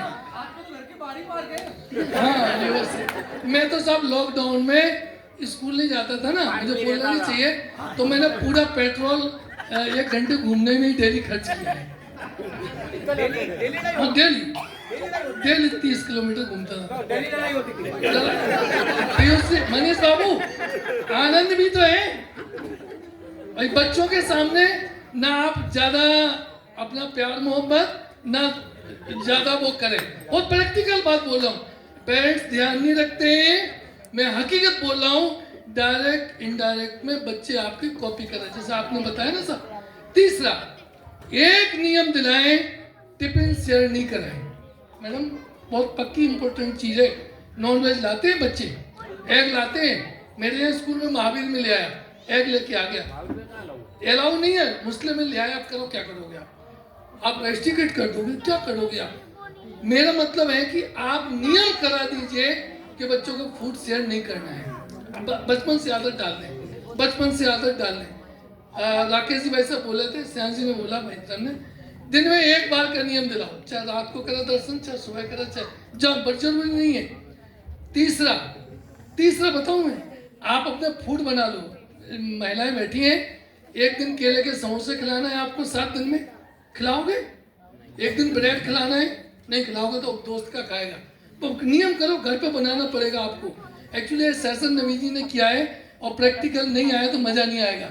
दूसरा, आपको फूड जो बनाना है। तीसरा, बच्चे की जो इच्छा है वो आपको 90% पूरी करना है। उसको मालूम है कितनी पॉकेट है पापा की, आप ये मत समझो कि वो ज्यादा मांग रहा है, उसको चाहिए तो आप थोड़ा सा कर दीजिएगा, बोले 90% ले आना रे, कर देंगे सारा का सारा। तीसरा, आप बच्चों से दोनों में से एक करेक्टर, श्याम जी भाई साहब ने बोला ना, डॉक्टर साहब ने, दोनों ही अगर छाती पे चढ़ गए ना तो रायता फैल जाएगा। एक तो उसको बड़े प्यार से दोस्त का महादोस्त है और एक थोड़ा सा कड़क है। तीसरा काम है कि बच्चों से समटाइम बहुत, अरे सुनना चाहिए, इनको मालूम हो, गजेंद्र जी भाई साहब, एक बच्चे को मालूम हो कि एक कड़क है, एक बहुत प्यार से है, दोनों को नहीं करना है। मैं बहुत प्रैक्टिकल बताऊं, जो आपने बताया ना सब, मैंने लड़की के लिए, मुझे बोलना नहीं चाहिए, मैं क्षमा चाहूँ, मंदिर के लिए उसकी इच्छा थी, ऑटो के लिए 3000 रुपये पर मंथ खर्च किए 1 साल तक, मंदिर के लिए खाली। मैंने स्कूटी अभियान भेज दी उसकी, मैंने कहा करना पड़ेगा, उसको लगे कि फैसिलिटी, आप पैसा भी नहीं खर्च करना चाहते और संस्कार चाहते 100% आए, कैसे आएगा आप बता दो मुझे, आप बताओ ना मुझे। आप में से मैक्सिमम जो सीनियर क्लास में बच्चे पढ़ रहे हैं, सबने कह दिया तू अपने हिसाब से आ, लड़की अपने हिसाब से जा, तो वो बिगड़ेगी नहीं क्या? बता दो, आप लेने छोड़ने गए हो क्या उसके लिए? आपको करना पड़ेगा। आप ये मत समझो कि आप अलग हट जाएंगे। तो बहुत सारी चर्चाएं, टाइम हो गया है, कभी और मौका दें, बहुत प्रैक्टिकल अपन चर्चा करें, और बुलाया, बहुत बहुत धन्यवाद। बहुत बहुत धन्यवाद आदरणीय भागचंद जी भाई साहब का, जिन्होंने 7 बातें बताई।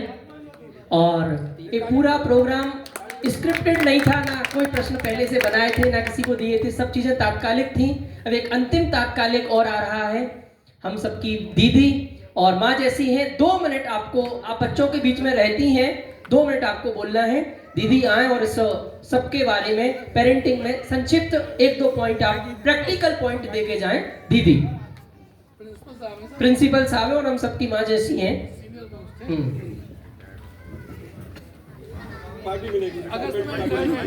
सभी को जय जिनेंद्र। और मैं आपको बता दूं कि बहुत जल्दी आप प्रिंसिपल कहना छोड़ देंगे, मैं मई में रिटायर्ड हो रही हूँ, इसलिए मैं प्रिंसिपल कहेंगे। हाँ, भूत कह सकते हैं, भूतपूर्व।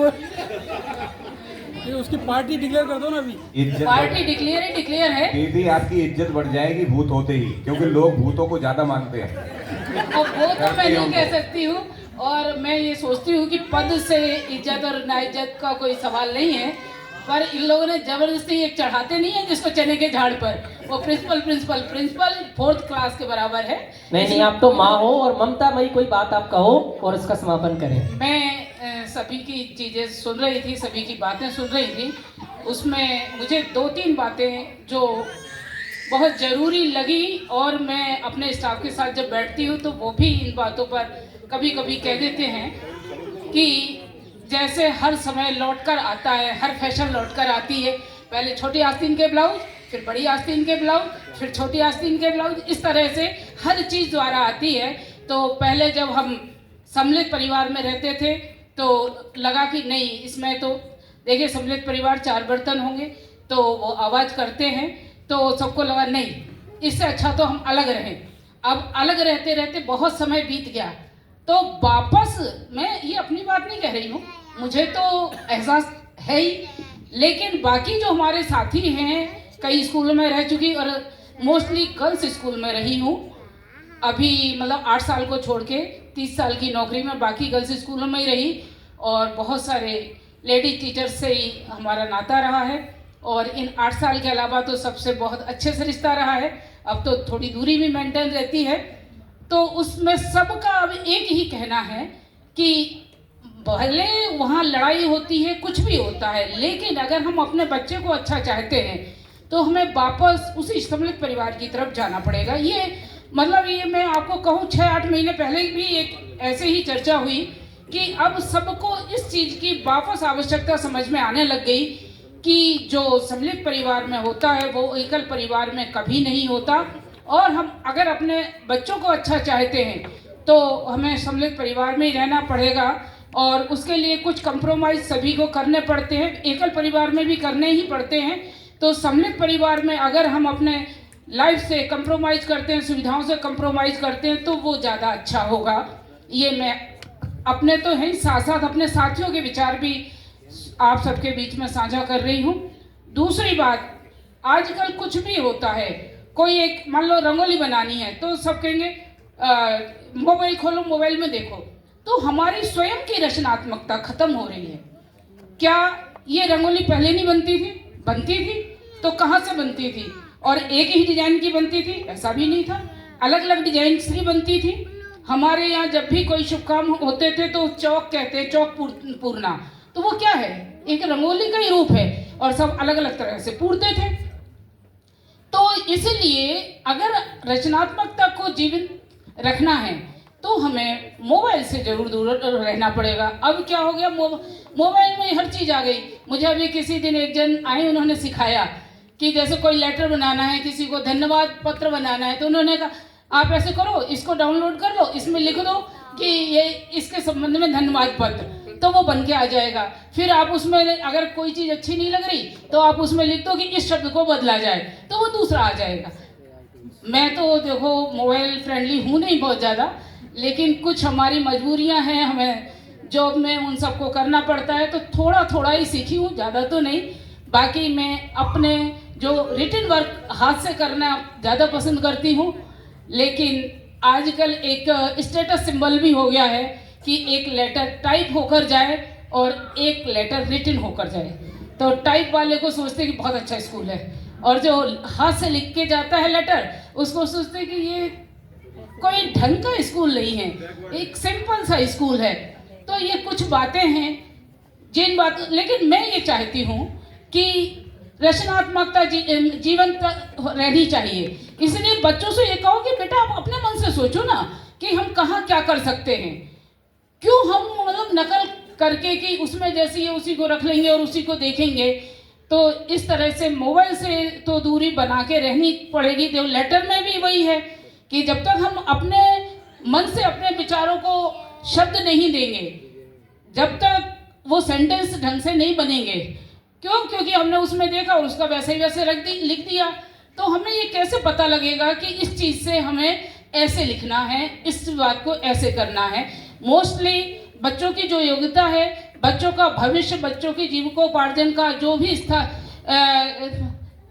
जो जैसे भी होना है वो तो अपने आप हो ही जाता है। उसके लिए तो वही वाली बात है, फिर क्रमबद्ध पर्याय की तरफ ही आते हैं।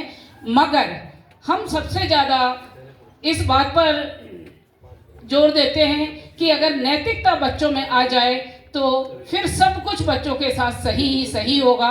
इसलिए सबसे अधिक जोर हमें नैतिकता पर और अपने बड़ों के आदर सम्मान पर, और उनको सबसे परिचित कराना चाहिए, दादा दादी नाना नानी सब, और उनकी किस तरह से हमें वो करना है, ये सारी बातें हमें सिखाना चाहिए। कुछ हमने अपने बच्चों को, ये शुरुआत में धार्मिक संस्कार इतने गहरे हो गए कि अब वो बाहर जाके होटल में खाते हैं। ये नहीं मैं कह रही कि होटल में नहीं खाते, लेकिन कहाँ कैसे खाना है ये बात उनके समझ में बहुत अच्छे से आई है।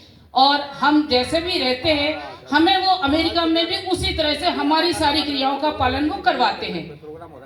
तो चलिए। बच्चों के अंदर जो एक नैतिक शिक्षा है वो सर्वोपरि है, उसके पश्चात सब चीज़ें स्वतः अपने आप अच्छी हो जाएंगी। इसलिए एक अच्छे पेरेंटिंग के गुण के लिए हम नैतिक शिक्षा के ऊपर सर्वोत्कृष्ट ध्यान रखें। बहुत बहुत धन्यवाद आदरणीय दीदी का। उन्होंने एक ही मुख्य रूप से बात कही, अब सकल परिवार का वातावरण वापस से चाहिए। जो एकल परिवार हो रहे हैं, अब जिनके 2 हो गए हैं और पूरी प्लानिंग हो गई है, वो तो कुछ नहीं कर सकते हैं, या तो जो पीछे पीढ़ी बैठी है वो कुछ करेगी, या एक काम हमारा AKNNS कर रहा है कि जितने भी परिवार यहाँ पर हैं वो सब मिलके महीने में सप्ताह में मिलेंगे, तो एक परिवार जैसा वातावरण ही हमारे नन्हे मुन्ने बच्चों को मिलेगा, तो डेफिनेटली वो सब बातें सीखेंगे। ऐसा बहुत सुंदर प्रयास आज का ये कार्यक्रम AKNS के द्वारा किया गया। एक बार जोरदार तालियों के माध्यम से सभी पदाधिकारियों का, कार्यकर्ताओं का हम स्वागत करते हैं। आवाज देते हैं आदरणीय नवीन जी भाई सबको। बहुत बहुत धन्यवाद जिनेंद्र जी के संचालन में यह कार्यक्रम बहुत सुंदर बना, और इतना सुंदर कि हमें कैसे अपने बच्चों को और उत्कृष्ट संस्कार दें और किस प्रकार वो हमारे जीवन में हमारे संस्कार, स्वयं तो संस्कारों का पालन करें और हमारे संस्कारों का भी वृद्धावस्था में हमें पालन करवाएं। इस पर ये बहुत सुंदर चर्चा हुई। और इसी क्रम में अभी पिछले वर्ष, विगत वर्ष आदरणीय डॉक्टर संजीव जी गोदा जी की स्मृति में एक आचार्य कुंद कुंद ज्ञान प्रश्न पत्र द्वितीय पुष्प, पहला कौन सा था आपको याद है?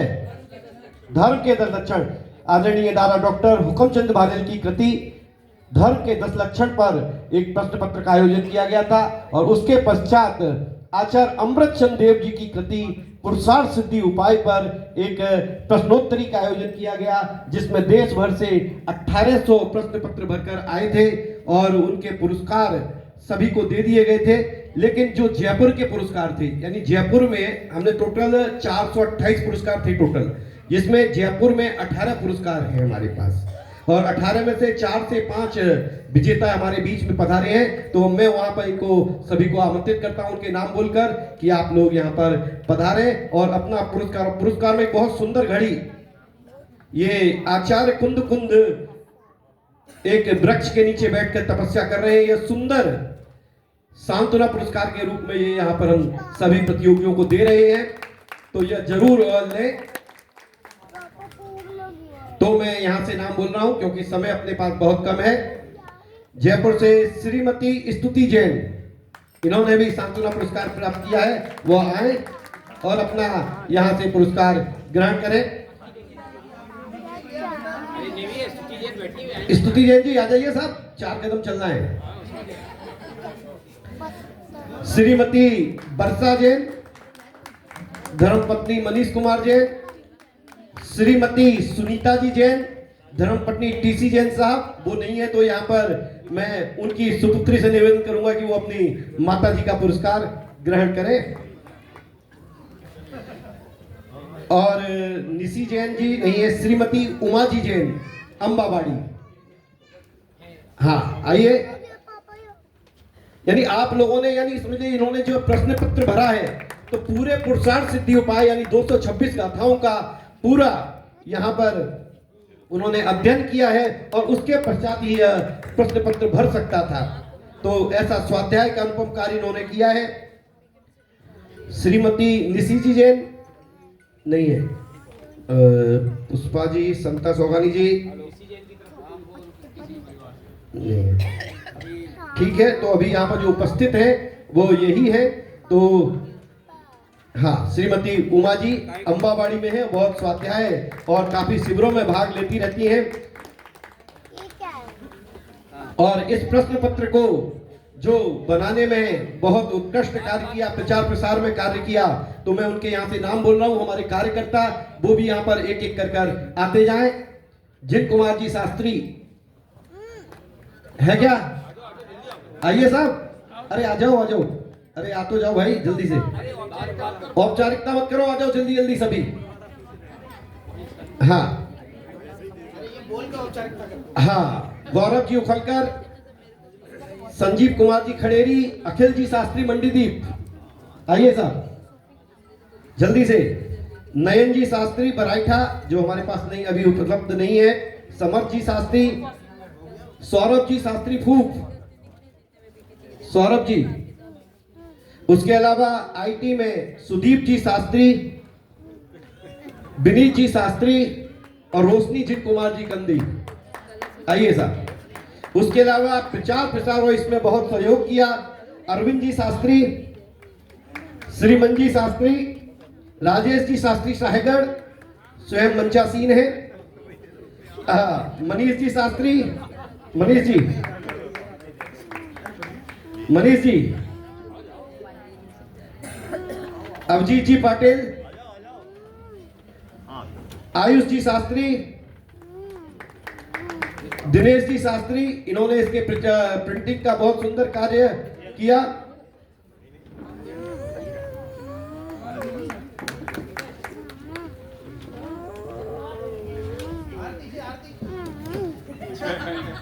और उसके अलावा हाँ वो बात में एक पूरे मंच और उसके बाद एक पौधारोपण अभियान हमारे द्वारा लगभग 12 स्कूलों में जाके पौधारोपण किया गया और वहां पर असेंबली में उनको पौधारोपण के फायदे बताकर उनको उसके लिए बच्चों को प्रोत्साहित किया गया और घर घर इस प्रकार 11,000 से अधिक पौधे आचार्य कुंकुन नैतिक शिक्षा समिति के संयोजन में यहाँ पर वह पौधे लगाए गए थे इस वर्ष।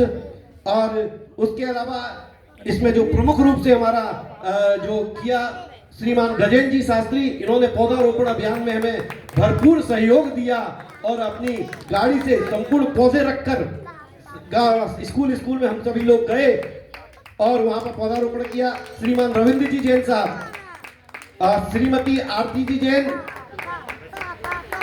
नीलेश जैन जी, गर्माजी जैन, श्रीमन जी शास्त्री। हाँ तो यह और पंडित नवीन जी शास्त्री को हम कैसे भूल सकते हैं।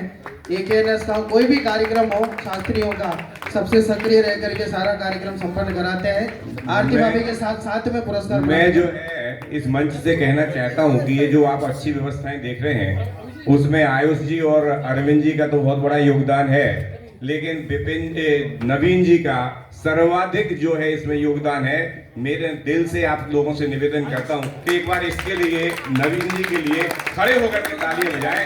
ये बंदा बहुत मेहनत करके जो है इस बड़े कार्यक्रम को जो है संचालित किया है और बहुत एनर्जी इनकी दम पर हम आगे बढ़ते हैं। ये सब जानते हैं, एक्स्ट्रा बात नहीं कर रहा हूं मैं, बहुत एनर्जी से काम करते हैं। आरती जी आ जाए और नवीन जी आ जाए और इनका लड़का जो है बेटा, वो बेटा आ जाओ, इधर आ जाओ, सीरियस। और इनके अंदर बहुत भावना है, एनर्जी है और मैं सभी पधारे हुए साधर्मी भाइयों से निवेदन करूंगा कि हमारी आचार्य कुंद नैतिक शिक्षा समिति ये चाहती है कि इस तरह के कार्यक्रम जो है जो साल भर में होता है वो 3 महीने में और 6 महीने में कर पाए। इसके लिए आवश्यकता है हम सबके आपस में सहयोग करने की। तो जब भी जैसा आपका सालगिरह हो, वर्षगांठ हो, कुछ भी हो और आज आप पधारे हैं समिति के लिए कुछ सहयोग करने की भावना हो तो वहाँ पे हमारा काउंटर लगा हुआ है और वहाँ पे आप अपने हिसाब से सहयोग कर सकते हैं, पूजन के लिए, शास्त्र स्वाध्याय के लिए, शास्त्र प्रकाशन के लिए, ताकि हम बहुत जल्दी इस कार्यक्रम को अरेंज कर सकें। जय जिनेंद्र। और पंडित जिनेंद्र जी शास्त्री से निवेदन करता हूँ वे पुरस्कार प्राप्त करें। बहुत बढ़िया संचालन कार्यक्रम का किया, जोरदार कर्तव्य होने के बाद इस कार्यक्रम के संयोजक अरविंद जी और आयुष जी से निवेदन करूंगा कि हमारे सभी अतिथियों को बहुत बहुत जोरदार जिनेंद्र जी के इस कुशल संचालन से हमारा यह आज का कार्यक्रम बहुत ही सुंदर और रोचक बना। और मैं आयुष जी, अरविंद जी से निवेदन करूंगा कि सभी अतिथियों को यह सुंदर जो घड़ी है यह यहाँ पर प्रदान करें। हाँ, एक परिवार में एक पहुंच जाए, जिसके पास अगर डबल पहुंच जाती है तो वो छोड़ जाए जिससे हम आगे दे सके किसी को। ठीक है। हाँ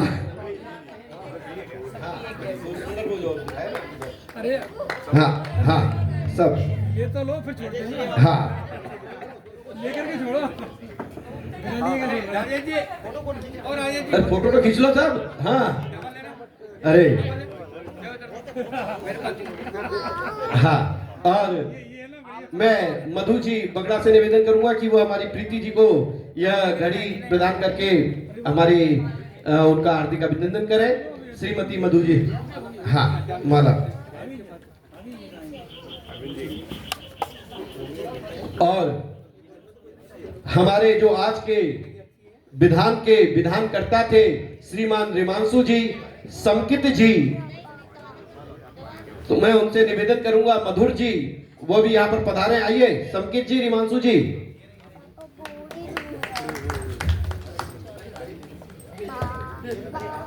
जिनकी सुंदर स्वर लहरियों के माध्यम से हमने यहाँ सुंदर विधान किया और 24 तीर्थंकर भगवंतों का यहाँ पर गुणगान किया। मधुर जी, रिमांशु जी, समकित जी तीनों यहाँ पर पधारे और संपूर्ण कार्यक्रमों में सभी का सहयोग रहता है यहाँ पर।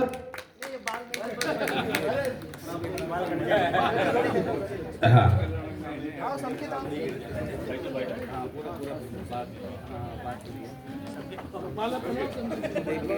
हाँ,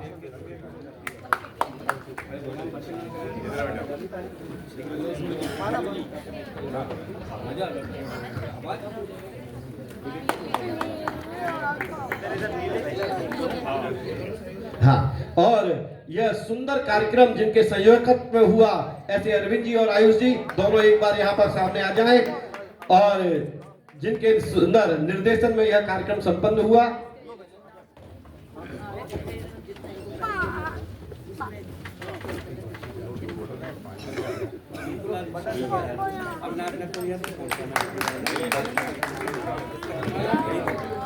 हाँ,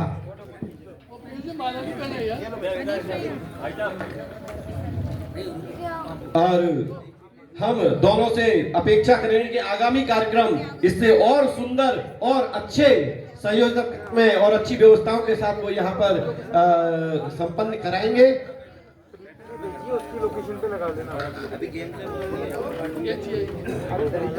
हाँ, और 5100 रुपए की राशि श्रीमती श्रुति परमागम जी परिवार की ओर से यहाँ पर कार्यक्रम के लिए उन्होंने हमें भेंट की है। इसके लिए बहुत बहुत हार्दिक धन्यवाद। हाँ, और मनीष, हाँ, उन्होंने यहाँ पर राशि प्रदान की। और मनीष जी हमारे अब पहले प्राध्यापक थे, अब प्राचार्य हो गए हैं। इसके लिए बहुत बहुत उनको एक एनएसएस टीम की ओर से धन्यवाद, और एक आगामी कार्यक्रम उनकी ओर से होगा ऐसी हम भावना बांधते हैं। हाँ, हाँ, और हमारे पूरी पूजन सामग्री और जो यहाँ का जो हमें शांतिनाथ जी की खो इतनी सुंदर यहाँ पर जो यहाँ पर पूरी व्यवस्था इन्होंने करवाई, श्रीमान टीकम जी पुजारी जी आइए साहब, उनको भी हम माल्यार्पण करके और हार्दिक स्वागत करते हैं कि यह सुंदर व्यवस्था संभाले हुए, यानी इतनी शहर से बाहर जो मंदिर है फिर भी यहाँ पर हमारी सारी व्यवस्थाएं हैं।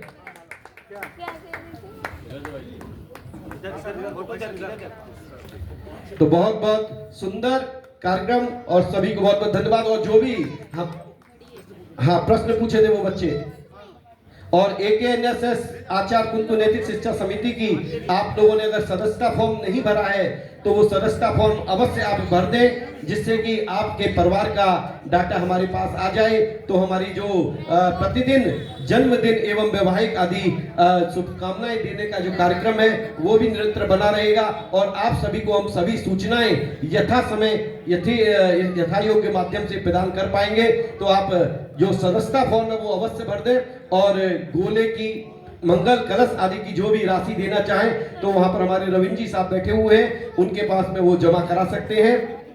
और सुबह पूजन में जिन जिन बच्चों ने जवाब दिया वे सब आ जाएं।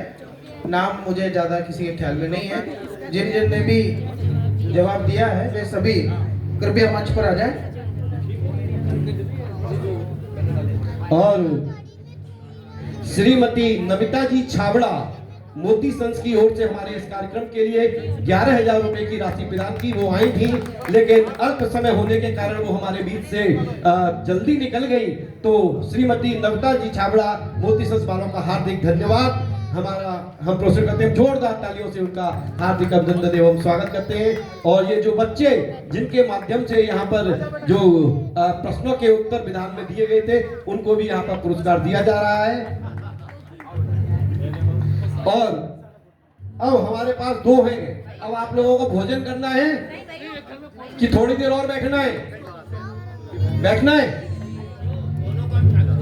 ठीक है।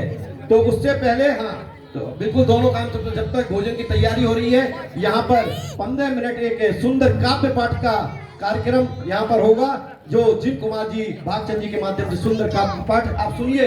हास्य रस और वीर रस, सभी रसों का यहाँ पर 9 रस पूरे के पूरे आपको सुनाई देंगे। ये देखिए,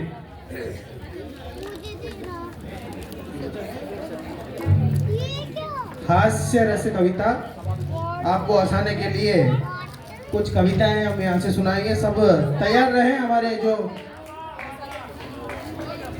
अभी तक कविता ही नहीं बोली भाई। हाँ, अच्छा, खत्म करने के हिसाब से बाबा कर रहे हो क्या? मैं सबसे पहले नहीं, अनिल जी भाई साहब से भी सुनेंगे, पर जब भी कविता की बात आती है तो सबसे पहला नाम जो हमारे चित्त में आता है, पंडित भागचंद जी शास्त्री हमारे बीच में यहाँ विद्यमान है। और भाभी भी है, तो अच्छी कविताएं और आएंगी आज। भाभी भी यहाँ साथ में हो तो और बढ़िया कविताएं भाई साहब सुनाते हैं। थोड़ा सा माहौल हल्का रहेगा, आप लोग इसका आनंद लें। कुछ स्टैंड नहीं है, ये वैसे कहते वो वाला स्टैंड मैं जब तक व्यवस्था करता हूँ। हाँ, मैं करवा स्टैंड दे देना। और पंडित राजेश जी शास्त्री शाहगढ़ भी एक बढ़िया कविता बना करके अपनी बारी का इंतजार कर रहे हैं। राजेश जी भाई साहब,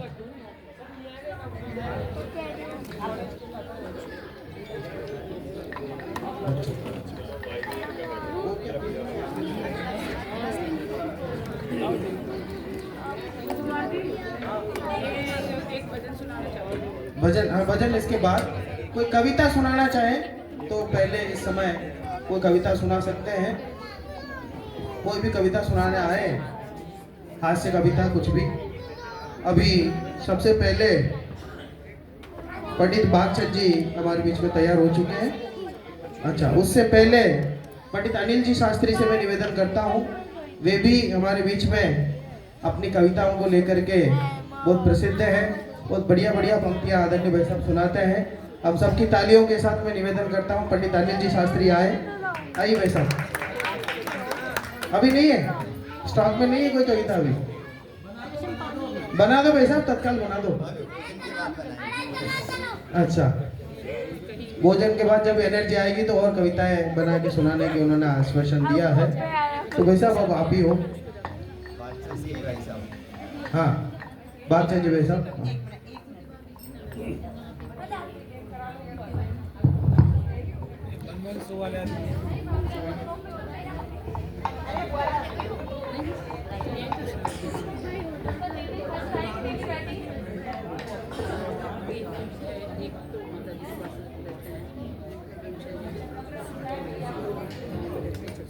मेरे हिसाब से धार्मिक कार्यक्रम चल रहा है और थोड़ा सा मैं अलग हटके करूँ तो तकलीफ तो नहीं है? कोई तकलीफ नहीं क्योंकि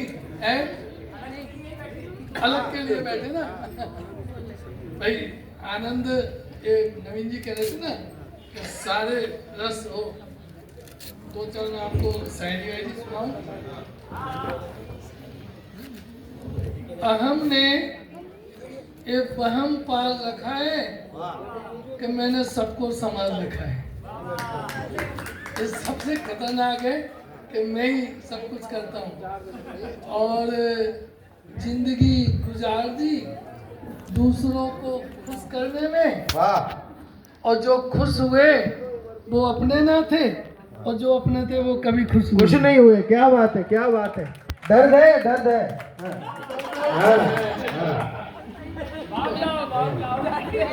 सबका